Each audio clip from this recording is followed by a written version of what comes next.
Good morning. Welcome to Tribune News on Q, your go-to morning news source, only here at the Daily Tribune. We're live on Daily Tribune's Facebook page, Daily Tribune PH on YouTube, and the Daily Tribune Official on TikTok. For today's headlines.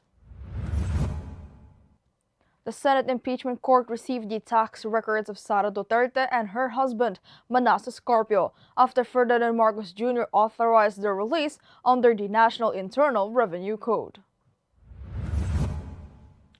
Francis Escudero said the Senate impeachment court's receipt of Sara Duterte's tax records does not automatically make them admissible as evidence, as the defense may still challenge their relevance and authenticity.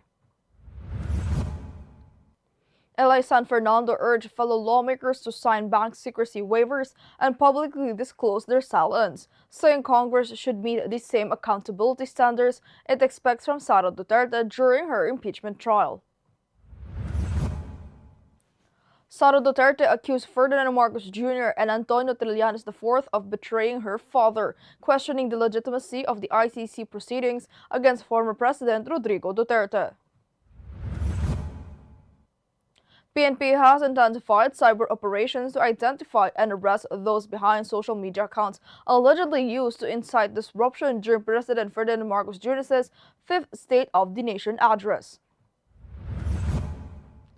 Aboitiz Power Corporation posted a 45% increase in the first half net income to 18.4 billion pesos, driven by higher electricity prices and stronger contributions from its expanding renewable energy portfolio. Rumors of a breakup between Catherine Bernardo and Mark Alcala spread online, but reports that the mayor was recently seen picking up the actress from a taping have fueled speculation that the couple may still be together.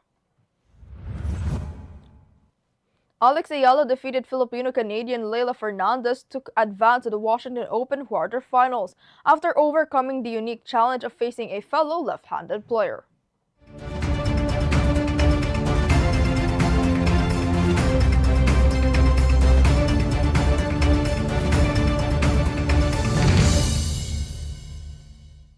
Today is the 31st of July 2026, Friday, and I'm Eliana Lacap bringing you today's top stories. Let's kick things off with today's weather. The trail of a low-pressure area will bring cloudy skies with scattered rains and thunderstorms over the Visayas, northern Mindanao, Caraga, Davao Region, Masbate, Sarangani, and South Cotabato today. Pag-asa warns that moderate to heavy rains may trigger flash floods and landslides in affected areas. Meanwhile, Metro Manila and the rest of the country can expect partly cloudy to cloudy skies with isolated rain showers or thunderstorms due to localized thunderstorms, with flooding and landslides still possible during severe weather. Now for a traffic update. Light traffic is reported at Balintawak Toll Plaza, Mindanao Toll Plaza, Bukavi Toll Plaza, and San Fernando northbound and southbound lanes. All other areas of NLEX as the Tex and NLEX connector, including toll plazas and interchanges, are experiencing light traffic. Now let's move on to this morning's headlines. The Senate impeachment court has formally received the tax records of Vice President Sara Duterte and her husband Manasseh Scorpio after President Ferdinand Marcos Jr. authorized their release. The Bureau of Internal Revenue submitted the documents in compliance with the Senate subpoena, despite objections from Duterte's defense, which called the move a fishing expedition. The development has drawn comparisons to the impeachment trial of former President Joseph Estrada, when the refusal to open the controversial second envelope triggered the EDSA dos protests. Duterte's impeachment trial is still ongoing. The Senate impeachment court has received the tax records of Vice President Sara Duterte, but Senate President Francis Chis Escudero said their submission does not automatically make them admissible as evidence. Escudero said Duterte's defense may still challenge the record's relevance, authenticity, and admissibility when the court hears Article 2 of the impeachment case. The development has drawn comparisons to the 2001 Estrada impeachment trial, when the Senate's refusal to open the second controversial envelope triggered a prosecutor's walkout and became a key event leading to EDSA dos.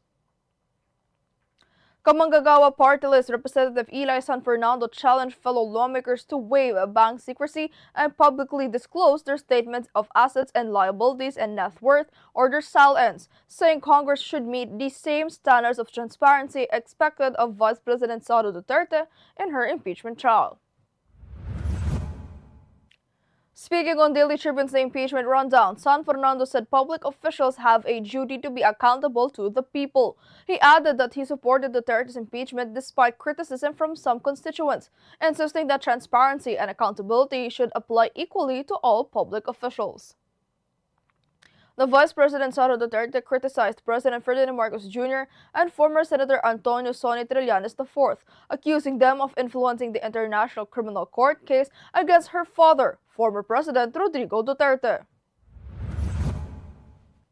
Speaking in The Hague, Duterte claimed the ICC case was politically motivated. Trillanes denied the allegations, saying the court acts independently and that he only provided documents and connected witnesses. The ICC, meanwhile, said its investigation is based solely on evidence. The case against former President Rodrigo Duterte is set for a hearing on November 30th. The Philippine National Police has stepped up cyber operations to identify and arrest individuals behind social media posts that allegedly encourage public disorder during President Ferdinand Marcos Jr.'s fifth State of the Nation address. PNP Chief General Jose Melendez Nartatos Jr. ordered intensified cyber monitoring and digital forensic investigations. Authorities said 9 social media accounts linked to alleged hacker groups have already been taken down. Investigators are also looking into possible links between the online threats and 2 suspected improvised explosive device incidents reported on Sunday. Now, Boitis Power Corporation reported a 45% increase in first half net income to 18.4 billion pesos, driven by higher electricity prices, stronger operating margins, and growth in its renewable energy business. Core net income rose to 41%, while EBITDA climbed to 27% to 43.3 billion pesos. The company credited the gains to higher contracted capacity, increased hydropower output, and the launch of new solar plants. Electricity sales also grew to 17%, helping offset lower output from some coal-fired facilities. Boitis Power also reported stronger finances after reducing its interest-bearing debt. Now, rumors are circulating on X claiming that Catherine Bernardo and Lucena Mayor Mark Alcala may be going through a rough patch, with some posts even alleging the couple has broken up. The speculation drew mixed reactions from fans, with many expressing hope they too could work things out.